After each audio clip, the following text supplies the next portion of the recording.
il virus non di casa è un virus più aggressivo e che ha delle mutazioni, ovviamente, essendo cresciuto in un cluster straniero, ha la sua storia.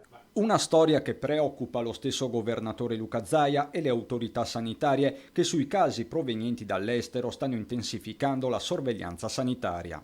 Il Benin, la Serbia, il Kosovo, la Macedonia, le badanti moldave, e i parenti dall'Australia, vi cito tutti i casi che conosciamo. Il Congo. Del resto, la geografia del contagio sta mutando velocemente e uno studio congiunto delle ULSS 6 e 9 sui casi di rientro dalla Serbia dimostra una carica virale elevatissima. Questi i risultati del sequenziamento.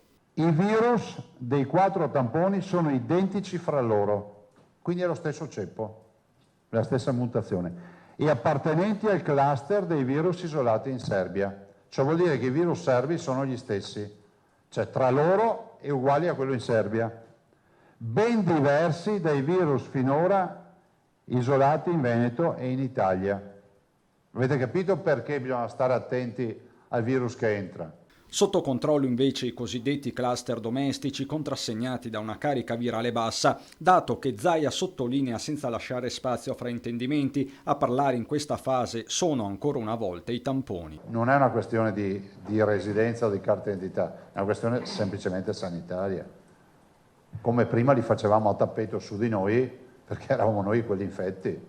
Capitolo connesso la proroga dello stato di emergenza annunciata dal Premier Conte perlomeno fino al 31 di ottobre. Per Zaia la questione va spiegata nel dettaglio e portata in Parlamento. Quanti poteri dare, quanti poteri non avere, cioè c'è tutta una serie di riflessioni che io spero che questo tema sia affrontato in Parlamento.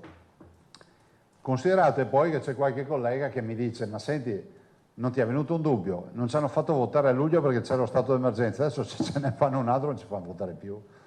Quindi magari chiarire anche sta roba non sarebbe male. Però dico, fondamentale coinvolgere il Parlamento su questa partita.